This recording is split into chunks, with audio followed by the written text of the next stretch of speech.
G'day, folks. Thank you for bearing with us just as we've been getting ourselves set up. We're really excited about our DV Prevention 360 event coming up later in the month. Many of you know about it on 23rd of May. It's a Saturday night, and it's a national conversation and fundraiser all around the early prevention of domestic and family violence.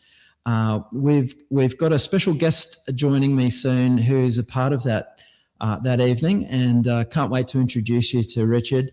But just wanted to tell you a little bit about what this whole event is about. So I suppose there's just been a lot of conversation about shifting the discussion around domestic and family violence more towards early prevention. You know, even this week in Queensland, the discussion with our police, our poor, overwhelmed police in the state of Queensland, are just really looking at community. And actually, I don't know if you saw in the ABC this week a story where the president of our Queensland Police Union even asking the community for help regarding some early prevention solutions. So there's certainly a place for community to step up. Good people are doing that. And so this is really, we think, a really positive conversation because we're able to actually point to what's working. It's a proactive discussion because there really are some great early prevention initiatives. So what we're doing on the 23rd of May is raising funds for that and opening that broad discussion. We really believe it deserves a national conversation without all the finger pointing.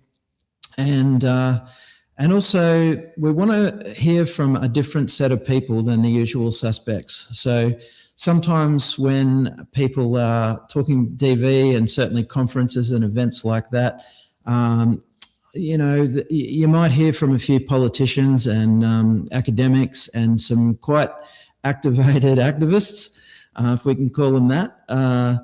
But we want to hear from people on the ground. We want to hear from people on the ground who are working in this space. People like my friend Sam, who I noticed is there in the comments. G'day, Sam, in the Sunshine Coast. People that are on the front lines, police, lawyers. We want to hear from counsellors who have had some experience in delivering perpetrator programs and early prevention programs. We want to hear from church leaders that have been able to play a part in this space.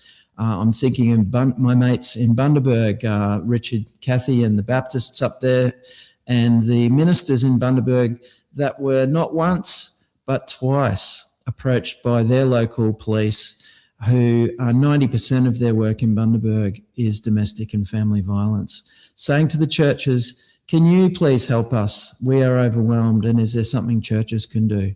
And they're doing that up there through the Circuit Breaker program, so can't wait to hear from him. But these are the kinds of people we want to hear from. We want to hear from people in corrections. We want to know what's happening in the prisons, what's happening in immigration detention. What are we doing to prevent, and what are we doing to help redirect people that have already made some mistakes?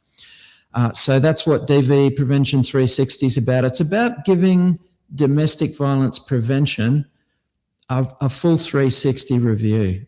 And so we hope you can be a part of that. Thanks for joining us. Exciting to see some people on here tonight. We value your comments. If you'd like to leave some comments on whatever platform you're watching us on, love to engage with you. And if you have some good ideas, love to talk about those as well. So I want to tell you a little bit more about who's going to be joining us, but what I'm really excited about tonight is getting to discussion with my good friend Richard Bevan from Belconnen, or from the ACT. And Richard is a former chaplain for the Australian Federal Police, and now is in another role in community that he's going to tell us about. Richard is just about to join us now. Why don't you hop on, Richard? There we go. There he is. G'day, Matt. Thought I made you too shy, mate. No, never too shy. You know We me better can't than hear that. you, Richard. Have you got a mic that we Oh, need to my mic's. unmute? Or oh, I see what's happened here. Here we go. How's You that? got me? You got me Yes, now? got you, mates. Sorry about Fantastic. that. Yeah, it was actually my end. It was yeah, we're living and learning as we go. So, Richard, you're in a different role now. But you were at one time for a couple of years there a chaplain with the Australian Federal Police. Is that right, mate? Yeah, it certainly was. Going back a couple of years ago now, just for 2 years, there was a opportunity for me there as a chaplain to come alongside the AFP. And, just your opening comments about what was happening in different areas of Australia is no different from what's happening in the ACT and our surrounding areas. So that prevalence that they speak of, so, I know that in my city in Logan, Queensland, domestic and family violence is 75% of their work. And then you've got cities where that's higher, and like Bundaberg where it's 90%. Is that the sort of sense that you were getting on the ground with what's happening in the ACT? Oh, look, I was fortunate enough to go out a couple of times with the crews, and obviously in a very secure location. I sat most of the time watching on, and it seems to be the majority. I wouldn't be able to give you a statistic, Matt, but the majority of call outs is in regards to domestic violence, whether it's actual physical violence, whether it's just verbal violence, but it's everywhere. I think probably a number of the people watching on the stream, maybe like myself, they've accompanied somebody to a police station to help somebody with and support someone, be that support person, and being a little bit surprised by just how much is involved. And I'm certainly not saying there's too much involved or anything like that, but I know that from what I've seen and what I've heard, it seems like there's about a 3-hour process in writing up charges or writing up a domestic violence order because of the weight of evidence that has to be collected to make even a domestic violence order stick. Do you have any thoughts on that? Was that your experience or? Very, very much the experience. I mean, you might be at a scene for, it might be at a scene for 2 hours, as the situation sort of de-accelerates in some respect with the men in uniform and the ladies in uniform that turn up, as that, the tensions reduce. You may still be there for a couple of hours before you can actually take someone to the station. And then it's, the paperwork just starts from there. It's incredible. I said, "Oh, do you mind if I stay with you one night?" I can remember. And they said, "Well, you can, but we'll be 4 hours." And I went, no, I'll go somewhere else, because I didn't realise. And it wasn't until I was there that I didn't realise the amount of time that it took just to process, one act of violence. That's right. So I guess from a police point of view, this must be very frustrating when you've put that many hours in it. And yeah, Richard, we know about the cycle of violence, and we know that it's very common for a victim survivor a couple of days later to feel very differently. And sometimes, police can be confronted with this scene where a victim survivor is trying to reverse charges or, have an order removed. So it's almost like police versus the couple. Is that something you've seen? I mean, I've actually witnessed someone who was being abused turn around and then start abusing the police. Before they could even take the perpetrator away, the police then are being attacked verbally and then physically from the person that was actually being abused, physically violence against them. And it's just like they just shake their heads. It's like, well, what can we do? And unfortunately, it's that circle, like you're saying, Matt, is that there's certain areas that you're going to go back to, whether it's in a week's time, whether it's in a month's time, just as that circle increases. Sometimes it's around paydays and around habits and around, things that people unfortunately seem to get, then the violence starts accelerating. Yeah. It's, and this is where I think the idea of domestic violence fatigue is a term I've heard around policing, and it's a terrible term to have to use because at the end of the day, fatigue can't come into it. These matters are very important, but it's a reality. These are humans doing a very difficult job. So it's something that we'll be talking about a little bit more at DV Prevention 360 with our panel of police. We've got a couple of ex-coppers and are currently serving police lady who's involved in the area of policy around this. So there was a good question there I was just about to get to. And there it is again from Kiralee. Does Richard see DV as being more prevalent for people working in high pressure roles like policing? So we're not asking you to comment on the AFP, mate, but so outside of the AFP, what we've noticed when we've run programs is that people don't actually realise that they're even a perpetrator sometimes. Because they're in a high level position, they think whether it's public service, whether it's private sector, whether it's corporate world, they think some things are acceptable, like shouting, like raising your voice, like banging tables, like banging walls. They just think that that's okay because that's what happened when they were coming through. And until they get the education that that's actually not okay. Yeah. That could be in a work situation, that could be in a home life situation. And the answer to the question, it's enormous. Enormous, yeah. I think there's some cultural factors there too sometimes where, in a very similar way, I suppose it's what you're used to and what you've grown up with. And just as you talk about people not realising they're a DV perpetrator, for some people might roll their eyes and think, well, how couldn't you know? But certainly that was my experience in my past life as a counsellor specialising in DV. That often, if people weren't punching or kicking or sort of strangulation or high-end stuff, they might just think, oh, I'm just giving her a push, or I'm just, I was just holding her, and of course all these things are physical violence and they are DV. That's right.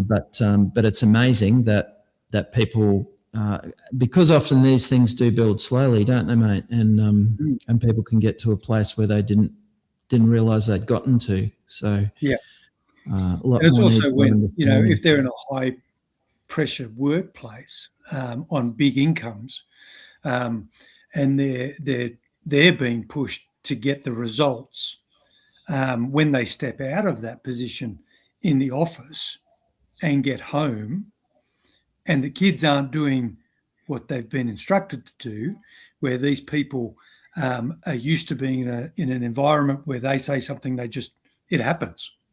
So when they get home in that situation, quite often it escalates very, very quickly. And before they even realise, they're shouting and screaming and they just think that's okay.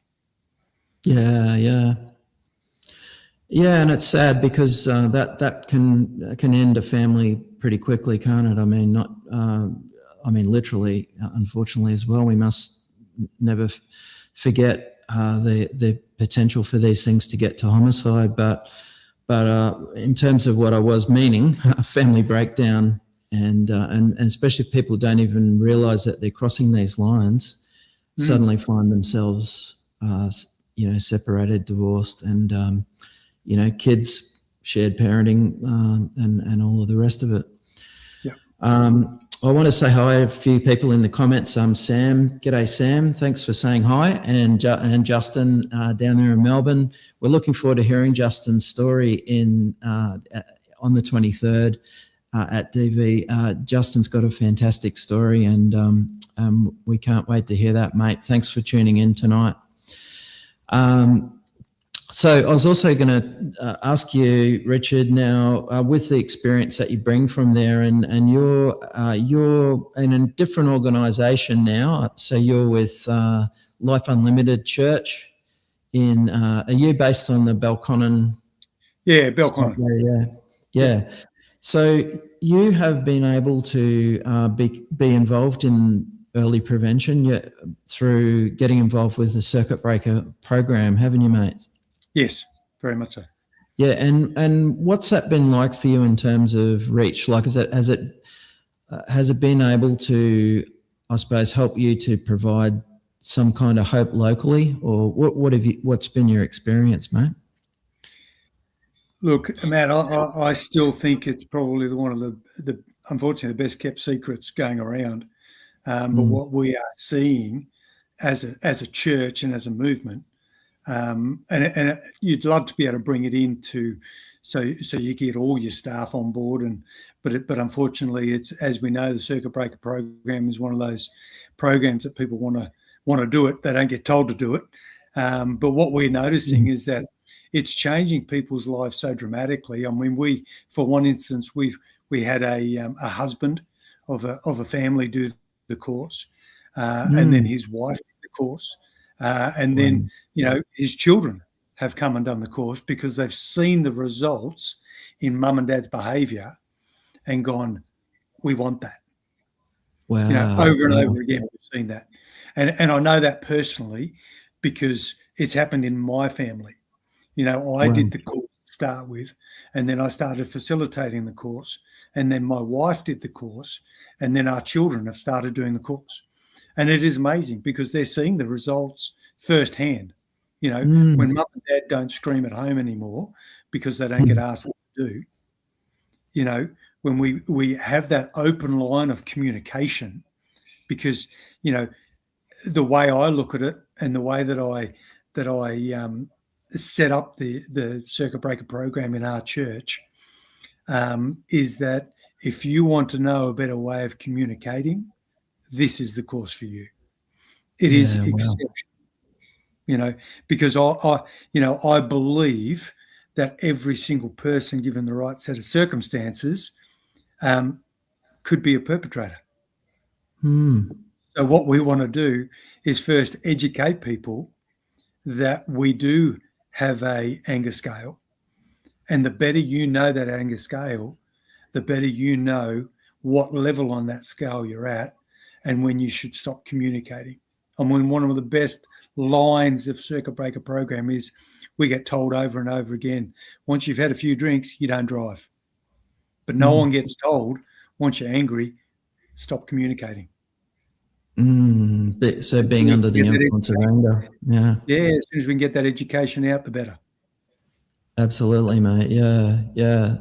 Man, you raised so many good points there, but I think one of the things that just, especially as you're sharing your own family experience, just really reminds me that Circuit Breaker is not a course just for domestic violence. It's actually a lot there about just managing our emotions and also communicating and doing conflict better. When you've got a house full of kids like you have, Richard, and even as a parent, a lot of us can cross some of those lines we said we'd never cross in the way that we speak. Some of the words that pop out in those moments of frustration that we thought, I'm never going to say to my child. I think just about every parent would put their hand up for that. But being able to get ahead of that curve is amazing. Yeah. And one of the things that we've seen, we've had from a 78-year-old down to an 18-year-old that have done the course with us. Wow. And so the 18 and the 20-year-olds that are coming through now, because the groups seem to be getting younger and not younger, which is incredible, because when you talk at DV360, if you can change these people's lives, if you can educate these people at 18 and 20, think of the mistakes they don't have to make. Wow, yeah, that's a great The angle, heartache mate. that they don't have to go through. Mm. And if there are some domestic violence survivors watching this stream tonight or the replay, we would just want them to understand, as our subject is turning so much to prevention, we just think that prevention and the earlier the better is the kindest thing that we can do to prevent domestic violence before it even begins. And save more people having to go through that trauma. So I just want to say hi to Sherry in Tasmania. Thanks for your comments there. Sherry in one of I think the newest circuit breaker course in Australia there in Burnie, Tasmania. So shout out to you, Sherry. And Siobhan in Melbourne. Good to see you, Siobhan. And thanks for tuning in. Richard, I wanted to ask you if there were any sort of surprises that you saw in the circuit breaker course, things that were unexpected for you. For me, I mean, the biggest surprise that I had actually doing the course myself, and it wasn't, I'd done the course and then I'd started facilitating the course. But the biggest surprise that I had was this is not rocket science. Yeah. Because I know now that, when I'm in a conversation with someone, that when I start, my eyes start getting a little bit wider, and when I start to feel, a little bit of warmer, I know that's when I've got to start pulling back. And that's where I've got to go, you know what? Is this actually a conversation I have to have now? Or is this person just trying to roll me up? Or is this something that I can quite simply say to the person, look, the way that I'm feeling at the moment, I just need to remove myself from this situation because, I value our friendship too greatly. Let's come back to this later. Wow. And that's simple, as simple as it is. It's 2 or 3 lines that, you need to, take to heart and remember for the benefit of everybody, but particularly yourself. And, I think one of the lines that you bring in with circuit breakers is from Socrates, which says, know thyself. Yeah, wow. So the better we know ourselves, the better we can relate to others. That's right, mate. And to take a step further, to actually have something to do about it. And as we often say, you can only use the best tools that you have.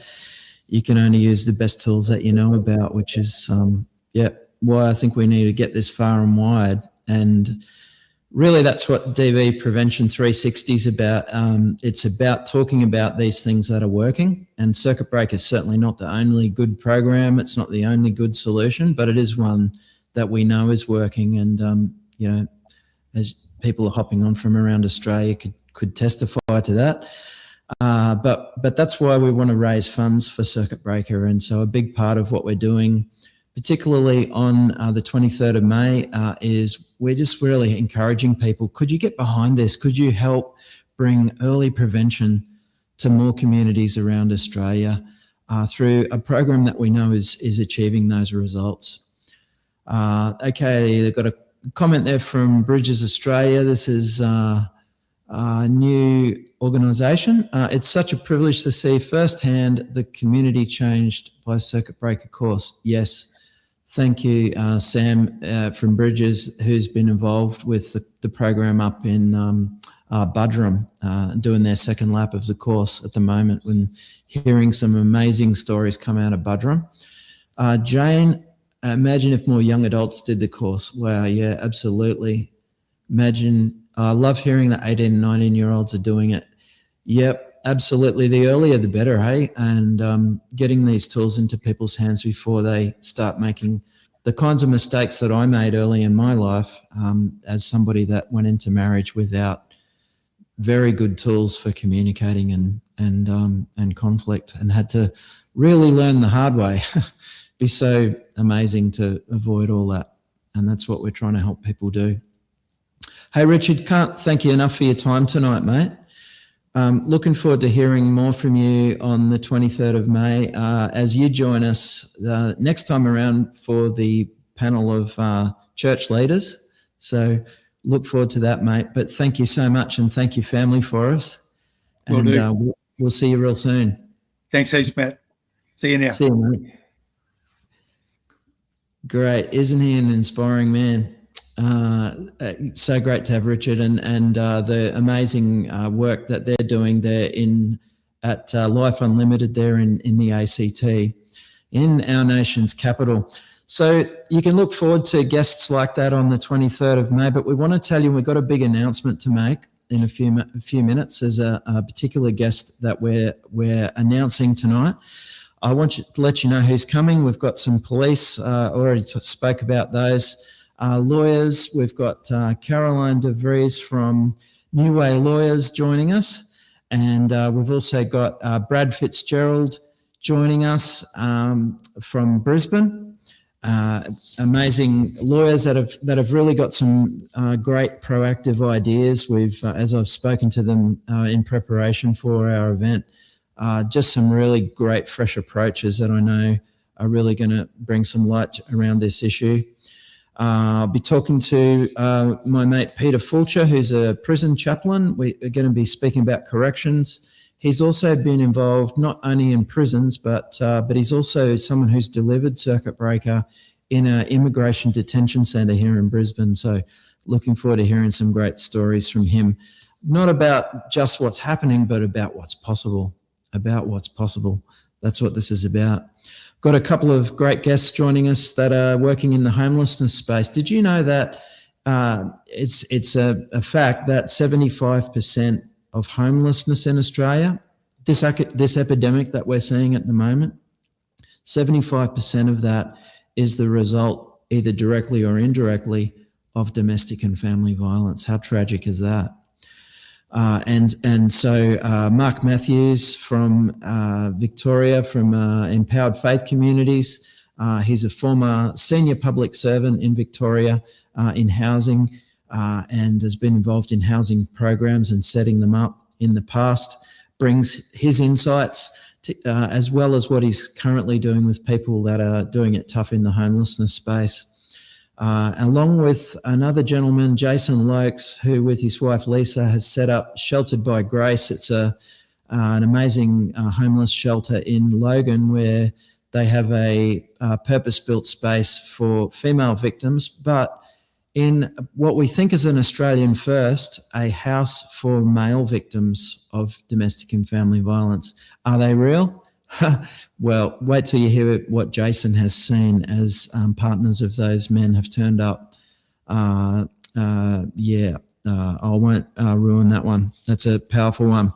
We're going to hear from some counsellors like Sam and a couple of others. I've got my mate Peter from Maryborough, and we've also got Maria Serena, an amazing lady who set up the Friendship Centre there in Blacktown, New South Wales, and a number of locations now for that organisation, bringing her experience. So I want to get onto our musicians. We're also going to have some people sharing brave stories. I mentioned Justin.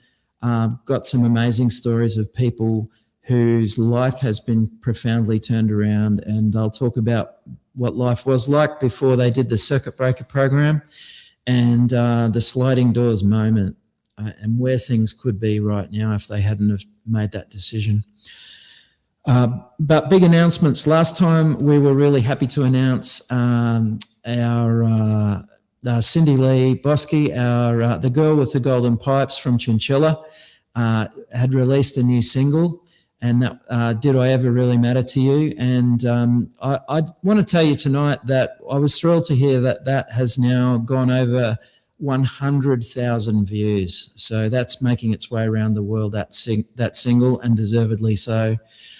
We've got another guest musician joining us. We've got our good friends from Ipswich, Olive and Oak.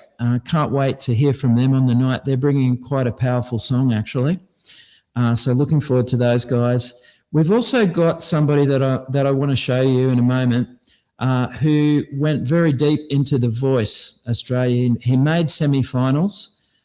He's a local lad here from Logan. Without any more ado, I'd love you to see his blind audition on The Voice. Why don't we have a look?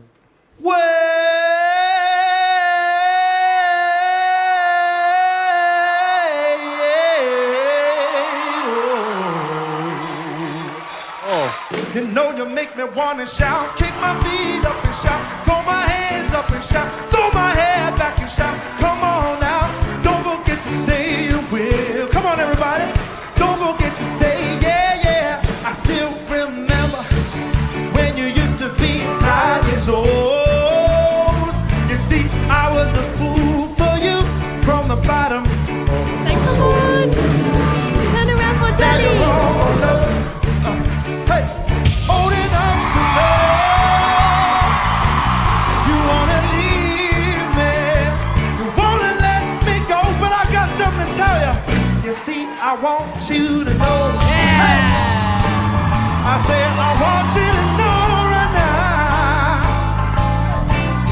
You be good to me, baby, better than I've been to myself. I need your help, ladies and gentlemen.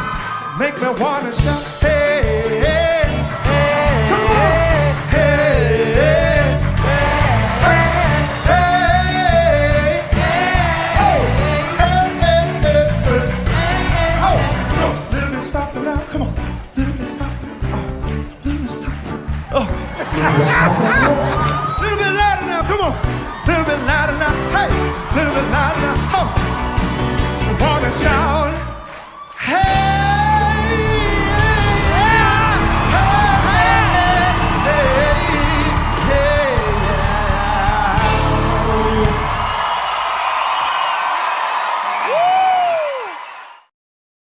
How good, hey?